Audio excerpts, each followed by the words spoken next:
Hi, and welcome to this week's episode of the Mojo Moment, where we take a journey to the intersection of purpose and profit, stopping along the way to speak with entrepreneurs and hear about their Mojo moment, their realization that business also has to incorporate purpose. I'm Lisa Bowman, the Chief Mojo Officer of Marketing Mojo, and my guest today is Jose Bowles, the co-founder of Cubo Marketing, an influencer agency based in Miami. Jose, welcome. Happy to have you here. Thank you so much, Lisa. Thank you for having me. You've had a really interesting background. You started off in nonprofit, then you went to professional sports, and finally took a leap towards becoming an entrepreneur, founding your own agency, which deals with influencers. And as we know, influencers are totally having a moment right now with the increased usage of digital and social. I'd love to hear a little bit about how that journey started for you. Absolutely. Yeah, as you mentioned, I started right out of college in the nonprofit field, worked in different nonprofit organizations, specifically focused around development and fundraising. So I was always very interested on the sales side, on the connecting side, on the networking side. And I think, we've talked in the past and there's certain people that enjoy sales and there's people that don't enjoy. And I'm one of those people that really, really likes to sell, right? Um, Hey. Yeah. And like I said, even though I was on the nonprofit side, I was still selling, a mission, right? So I was asking people to open up their hearts and their wallets, more importantly, for a mission rather than a product or a service.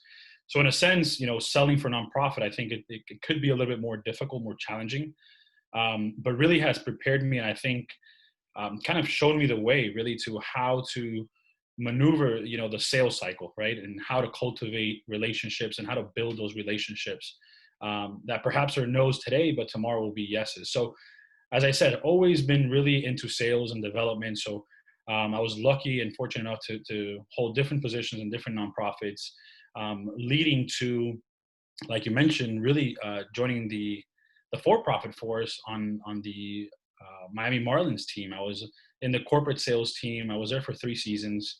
An amazing opportunity again to really focus on not just sales and sponsorships, but really connecting with the community. Obviously, sports is it's an industry that really connects individuals, not just through the game, but really through what the foundation does, the players, and the organization as a whole. So to me, it was always bringing those grassroots experiences that I gained while I was on the nonprofit side over to the Marlins. One of the great things that happened with the Marlins was I was focused a lot on the Hispanic market. Obviously, being Hispanic myself, bilingual in Miami, Spanish is definitely something very, very important.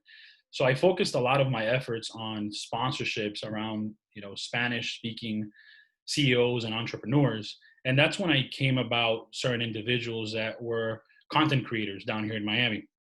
My initial thought was, how do I create an opportunity for my partners at the time with the Marlins to really create content with these influencers and these content creators? So I was really not looking for anything else other than to help these people connect. Like you mentioned, it was a greater purpose than just adding a new sponsor to the roster. And as I saw the connection between the brands and the content creators, that's really when I had that aha moment, right? That's really when I had that moment that really, literally a light bulb went off, and I said, okay, there's a great opportunity to connect these individuals that are brands that are looking to speak and to reach the local community. And then there's, on the other side, the content creators, those people that have a very strong reach through digital platforms. And how great is it to really, bridge that gap and create wonderful marketing campaigns that really elevate the marketing for these brands. And that's really when my Mojo moment, I think, took place. And I remember I was with the Marlins, and a couple of partners came to me and they said, can you help me, to connect with these people that create content? And that's really when I took, that big leap of faith. We talked about it, in the past. It takes a lot of courage, and I think a lot of dedication to be on your own, to become an entrepreneur and really say, I'm going to start something from scratch, something that's small but hopefully has a lot of potential. And that's really when Cool Marketing came about. And thankfully now, we're growing, we're continuing to build more brands into our portfolio, and on the same side, bringing in more content creators to create content for these brands. That's awesome. Congratulations. I know you are working with some big brands. We were talking about some meetings that you had earlier this week. So really impressive, quite frankly, that you're working with that caliber of brands. And as I said, influencers are really having a moment right now, particularly micro and nano influencers, because everybody is spending so much more time with digital, on social as a way of staying connected in absence of being able to do that physically. What do you think? We have just a couple minutes left, but what do you think one of the future-looking trends may be with influencers? Are you seeing anything that you think is going to be important coming forward?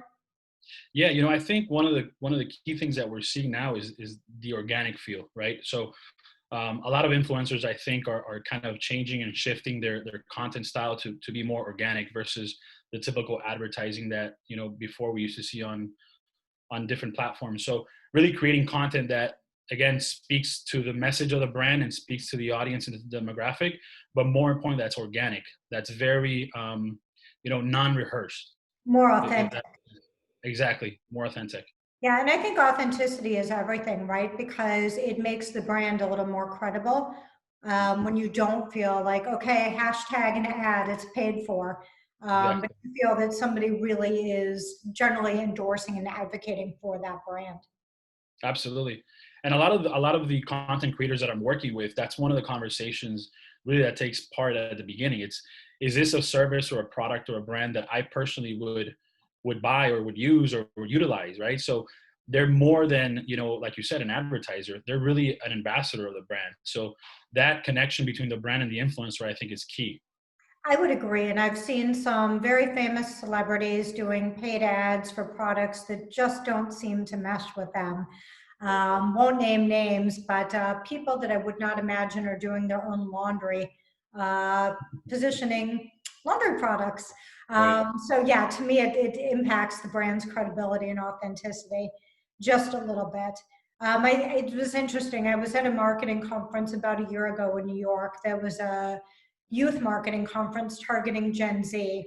And the biggest career goal or career aspiration in a survey that they did with Gen Z, the job they wanted the most was influencer. Right.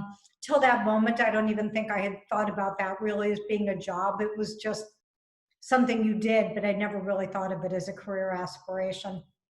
Yeah, absolutely. And now, even though it's only been a couple of years since I kind of transitioned over to this space, not only is it growing, but I'm seeing how really it's evolving, right?